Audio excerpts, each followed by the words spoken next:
Am I watching a Super Sentai show or a Super Cars show? ロータスヨーロッパだ。ランボルギニーメウラだ。ポルシ930ターボだぞ。ランボルギニーウラップだ。マセラティメラクだ。フェラーリ BB もあるぞ。 Thanks, kid, for spouting off the 1977 car catalog, I guess. エンジン水平対向12気筒 DOHC 総排気量4309。 Why is this even in a Super Sentai show? Granted, it's not technically a Super Sentai show yet, it's just a Sentai show, so I should reiterate. Why is this in a Sentai show? This is stupid. Is this what the whole series is going to be like? It's going to be what the whole series is going to be like, isn't it? Joy. Come on, roll credits.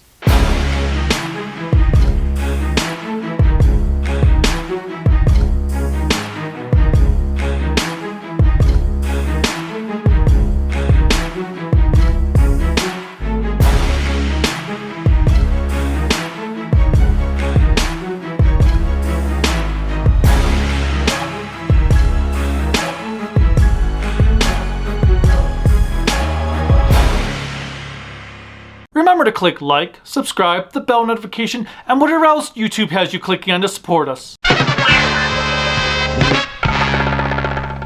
What's up, everyone? I am the Kaiji no Kami, and this is my review for 1977's JAKQ Dengekitai, which is actually, I guess, a supercars show instead of a Super Sentai series. Once the decision had been made to end Goranger, Toei got to work on a successor series, one which started out under the title Dengeki Sentai Gross Bomber, moved to possibly being called Kagaku Toku Borg Hunter, until Toei settled with JAKQ Dengekitai. Kagaku Toku Borg Hunter doesn't really roll off the tongue now, does it?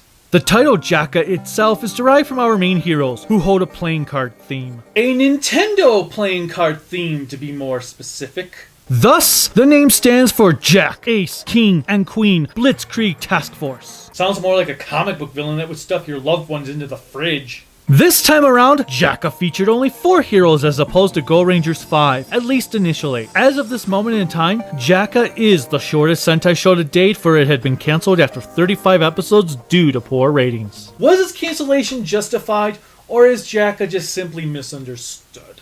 Let's kick this review off by taking a look at the show's heroes. The heroes. Thanks to Shotaro Shinomori's involvement, our heroes take a cue from his other works and become cyborgs. Our leader, at least initially, is Goro Sakurai, played by Yoshitaka Tamba. Goro is the show's Marisu character, as he can do anything the plot requires. The show straight up states as much right in its first episode, so it never tried to hide this fact. He's a jack of all trades, never has doubts, and does nothing wrong. 陸上競技は優に及ばず射撃、馬術、フェンシング、水泳、すべてに世界最高でなくてはならない。君はまさにスポーツ万能だ。He is without a doubt a boring Red Ranger. He is approached by the commander of a military organization called the International Science Special Investigation Squad, or ISSIS. He is asked to be part of a team of soldiers that are being transformed into cyborgs to combat an evil crime syndicate known simply as, well, crime. I guess McGruff wasn't available at the time. Goro initially rejects his offer, but soon comes to learn how terrible crime is and accepts it. 僕は親からもらった肉体を大事にしたいんです。そうです。早くサイボーグ部隊を組織して対処しなければ。ジャッカー電撃隊。来てくれたのか。Next up is Tairayama Ito's performance as former boxer Ryu Higashi. At the start of the show, Ryu is a prisoner as he was framed for murder for refusing to rig a boxing match. サイボーグにならんか。サイボーグ？君は電気エネルギーを内蔵したダイヤジャックだ。If I had to choose a favorite member of the team, he would be it, as he has the strongest presence of the Rangers. ダイヤソウル！駅切りブレッ！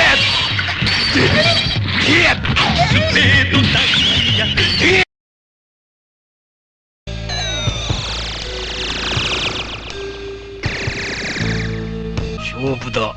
ストレートフラッシュ。ロイヤルストレートフラッシュ He also loves to wear scarves, especially an orange one, despite having an episode where a girl mistakes it for being red. 18歳の誕生日に赤いスカーフをした男の人がいいこと？やっぱり今日はいいことが起こったわ。18歳の誕生日に赤いスカーフをした男の人が幸せを運んできてくれる。じゃあ今日は君の誕生日なのか？ And to show that JAKQ is not above stereotypes, Rhea has a friend who's a black dude. So guess what happens?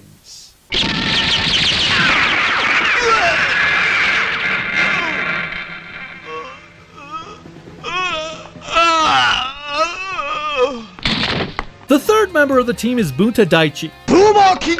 Yusuke Kazato plays this former oceanographer who suffocated when his research submarine ran out of oxygen. 酸素がない。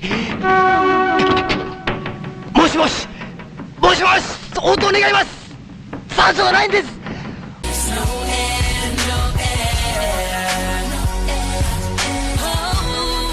Fortunately, he was able to be resuscitated by being turned into a cyborg. Not only is he the youngest of the group, but guess what? No, seriously, guess what? I bet you can't guess. What's that? His parents are dead? Congratulations!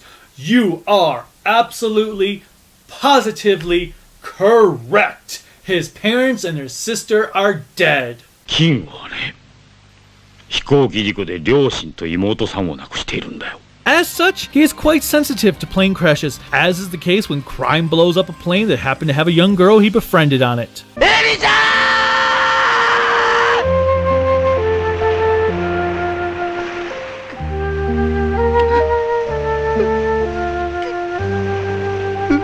The last original member to JAKQ is Mitch Love's Karen Mitsuki. Karen was a police officer with her dead until they were attacked by crime as she discovered they were smuggling drugs across Japan. どうだ私と一緒に辞めないか警察を Oh no. 私はお父さんの分まで頑張るつもりよ。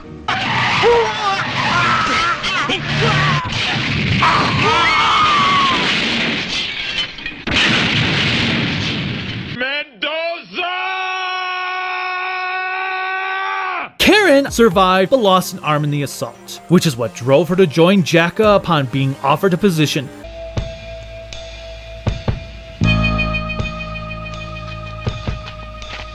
Jesus, and I thought the girls in Goranger had really short shorts. Kara goes through a lot of shit in this series as not only does she lose her dad, but she also loses some of her friends and her mom. Mama!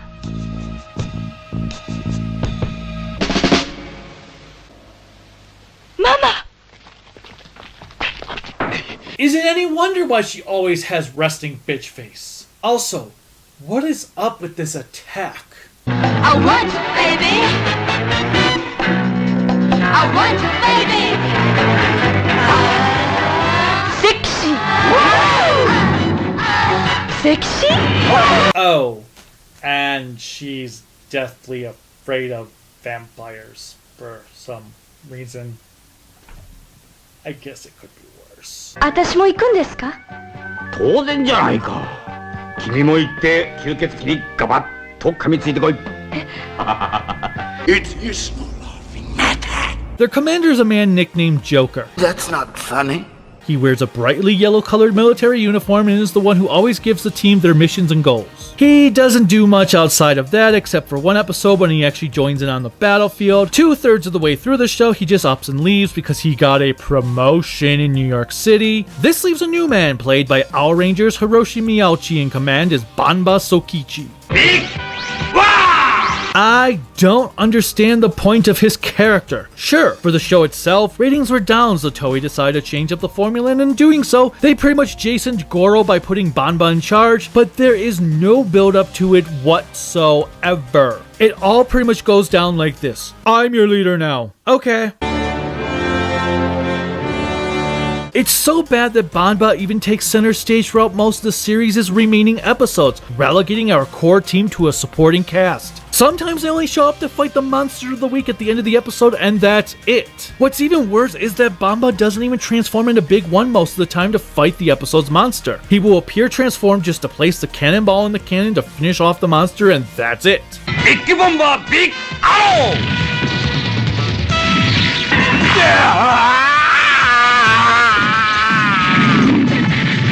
Most of the time when he appears, it is to instantly solve the show's plot because he already knew what crime was planning. It's borderline ridiculous. I feel like JAKQ became a comedy series when he emerges because of how silly it all is. Crime will go through this elaborate plot. Well, more like elaborate plot. And then Bamba will be like, oh, interesting. Then we see him at the villain base or something to disrupt their plans right out of the blue. For example, there's an episode when a cobra monster is after this newly created poison to kill the Rangers with. He infects Bamba with the poison, but Bamba counters with this. どうして聞かんのだ。先ほど浜田 X に解毒剤を入れておいたのさ。Of course! He takes away all sense of suspense the show could have invoked because no matter what happens, you know Bamba is gonna solve the mystery by the end of the episode as if he is the frickin' Scooby-Doo gang. It turns what could have been an intriguing set of episodes into a bore fest to sit through. It's like Bamba has fourth wall breaking powers and is able to read the episode's script so he knows exactly what crime is up to. Furthermore, he dresses up as Hitler at one point.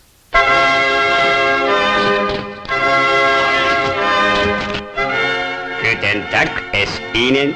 Danke sehr gut. And then he does this too. バンバもこれでとうとう倒れたか。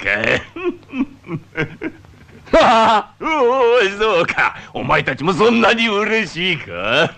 But again, Hitler. ああ、これで4人をドカーンとやり。ありがたき幸せ。早速こやつどもを標的にいたします。What the hell were you thinking, Toei? Of course, it doesn't stop there. We have a talking hamster that likes to pee on people, especially Daichi.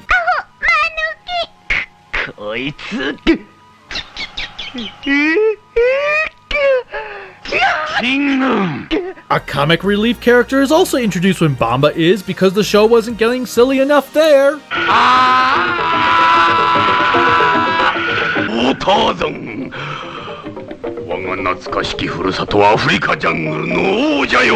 He's a cook who can't actually cook anything beyond instant packages.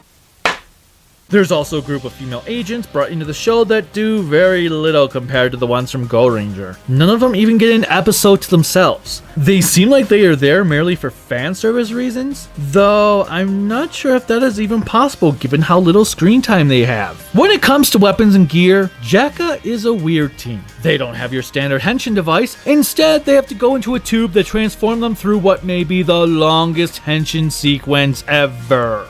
JAKQ は強化カプセルの中で各々の強化エネルギーを浴びて無敵のJAKQになるのだ。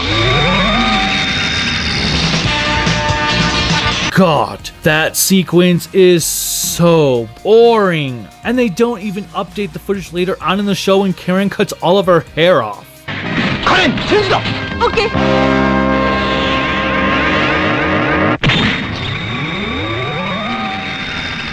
It's quite funny in a pathetic sort of way. Whatever the case may be, you would think having to transform by means of an attached machine would encourage the Rangers to go out on patrol already transformed. But nope, they would rather be in their civilian clothes, find themselves in peril, and then decide they need to transform.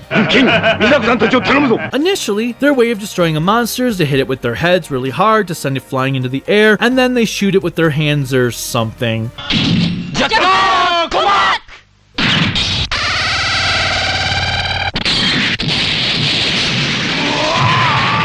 Once Big One is introduced, they blow it up with a cannon. How original. Lastly, similarly to Goranger, JAKQ has a flying airship Sky Ace.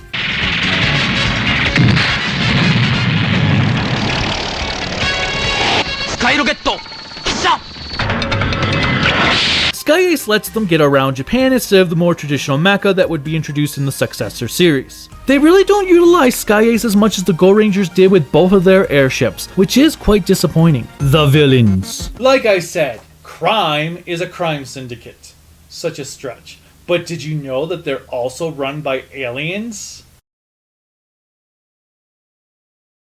They are led by Ironclaw, who is one class away from acquiring his doctorate. I never wear buttons, but I got a cool hat, got a Bible in my hand, and a beard on my chin. This extreme G.I. Joe reject is played by Masashi Ishibashi, who would go on to play several Sentai villains in his career. ライマーと武器のすべてを電気エネルギーに切り替えればクライムの全てのエネルギーをこの日本の基地で確保することができます。 He rules crime with... Wait, what am I talking about? He's not the head of crime. He's just a general.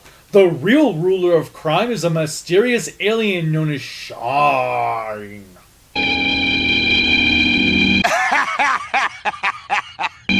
Oh, Shine! Oh, wait, you serious? Let me laugh even harder. 軍資金の調達は終わった。いよいよクライムが世界征服に乗り出す時が来た。Or is he? I'm confused because none of this makes any sense at all.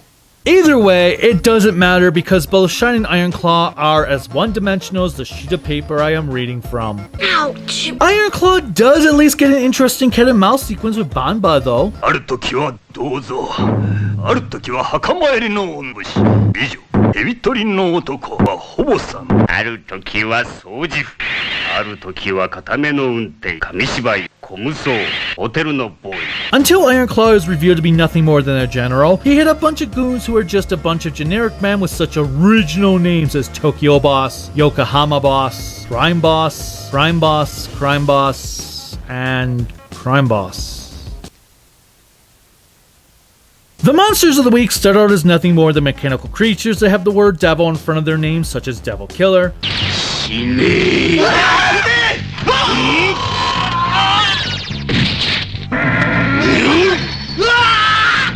Devil Gun,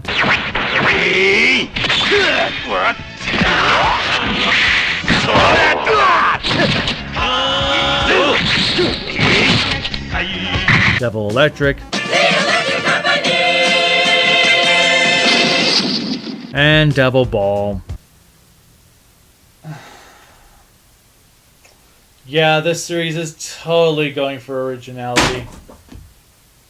After it is revealed crime is an alien organization, the monsters of the week get much more variety in their names, such as Atomic Witch, Great Priest Cobra, Admiral Buffalo, Chief Mantis, and the amazing Führer Crocodile. Now that I have the power, this is my finest hour. Nothing on this earth can stop me now. Which is why Bamba dressed up as Hitler. The Grunts are a bunch of men in masks known as crimers. That's all I've got for crime. They're some of the most uninspiring villains I've seen in the Sentai show, and that's saying something. At least it matches with the times. The shows of today have no excuse. It also doesn't help that the show's ever-changing tone affects the seriousness of these villains. We'll get some really serious situations early on in the show, followed by some of the most ridiculous over-the-top acting ever. As seen here.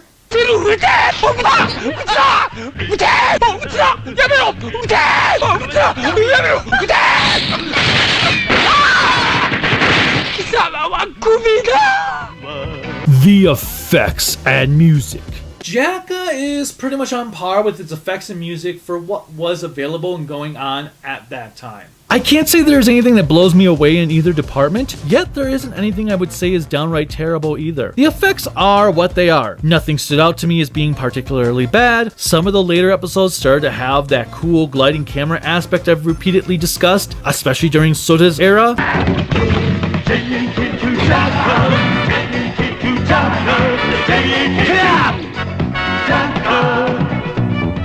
There were also some creepy moments to be had, which was good.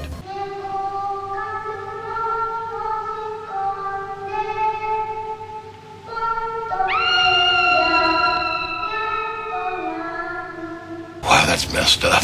Sasuke Isao and Kurugi 73 sung both the opening and ending themes, which were written by series composer Michiaki Watanabe. I can't say either track truly grasped me. The opening theme is kinda catchy and fits with the fight scenes it is played against.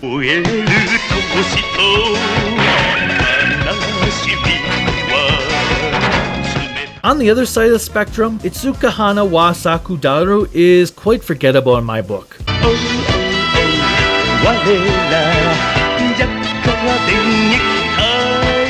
I won't say it's terrible. It has some good bits to it, just nothing I can remember until I turn the song on. The rest of Watanabe's soundtrack is decent.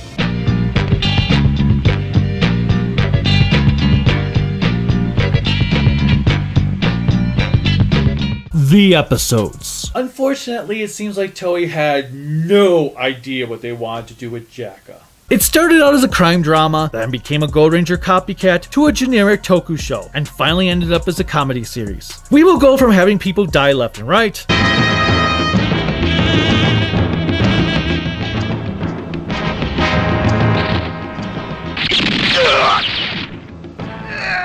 bombs and nuclear missiles being stolen, 埋め込まれてしまったんだ。うわ隼人君 murderous mannequins,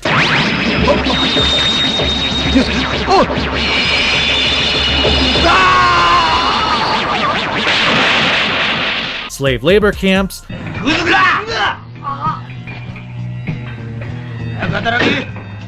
to crime disrupting a children's baseball game. Not once even, but twice. And that is why Black Baseball The Magic Ball Attacks is the worst episode in the show. I just don't get the objective here. Why would crime care about some pointless children's baseball game? It's not like they can extort these kids for money or have them sway the minds of politicians in crime's favor. They're just kids. So goddamn stupid. So anyway, a kid who can't pitch a ball for crap is given a magical baseball that will allow him to strike everyone out by the episode's crime boss.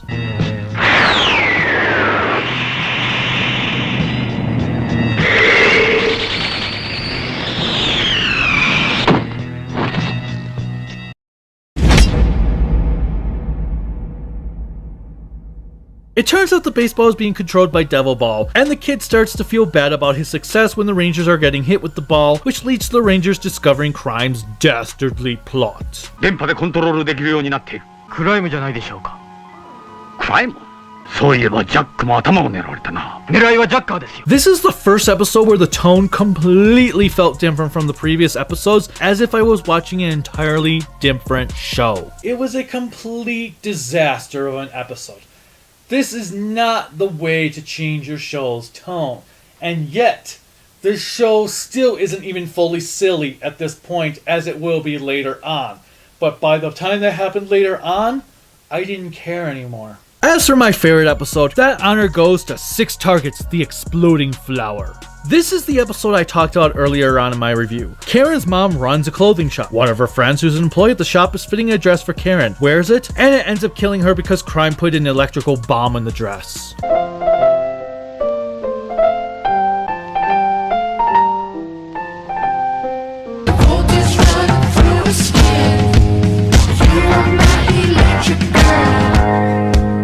Then, when Karen goes to visit her mom about the situation, she finds her mom has been murdered. Damn!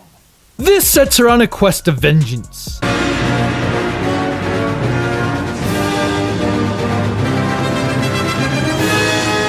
It also helps that this has one of the most unique looking monsters of the week at the time with Devil Flower. 4人揃ったな。今度こそ仕留めてやる。あの廃工場はジャッカーの袴だ。撃て！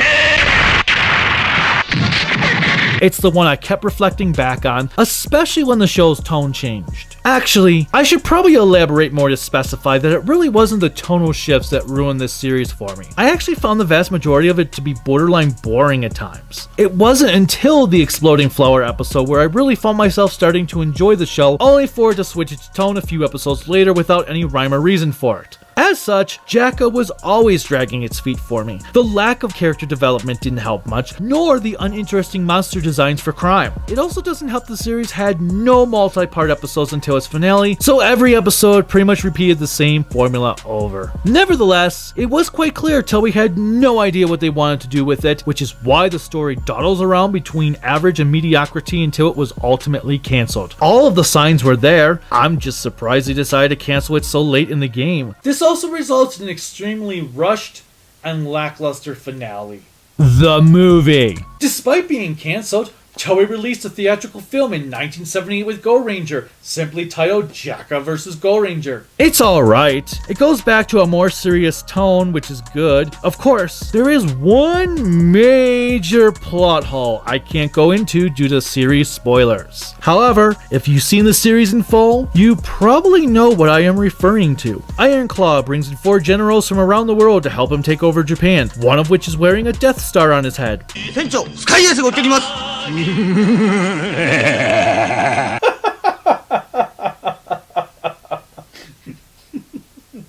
Either that or he's the Great Gazoo. It's a pretty typical movie. Villains attack stuff, heroes show up and fight villains. The end.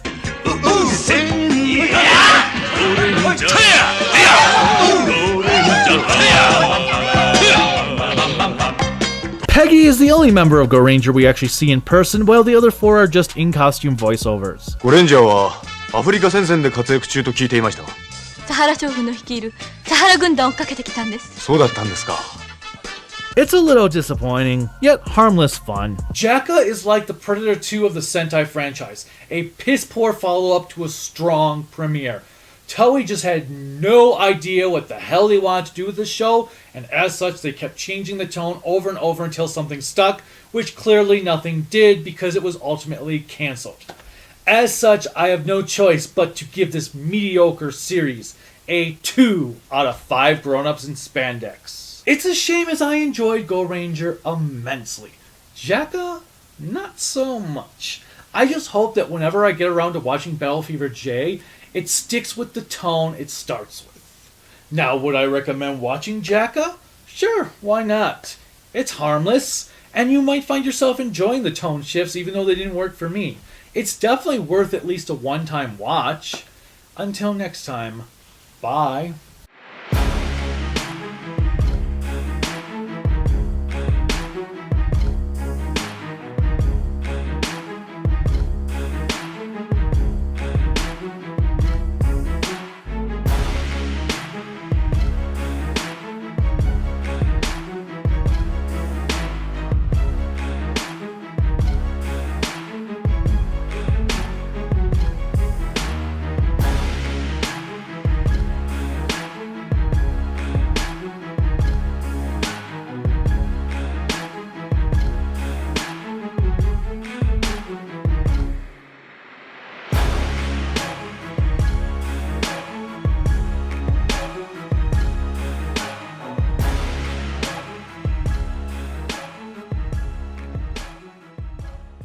What's up, 太陽系の縁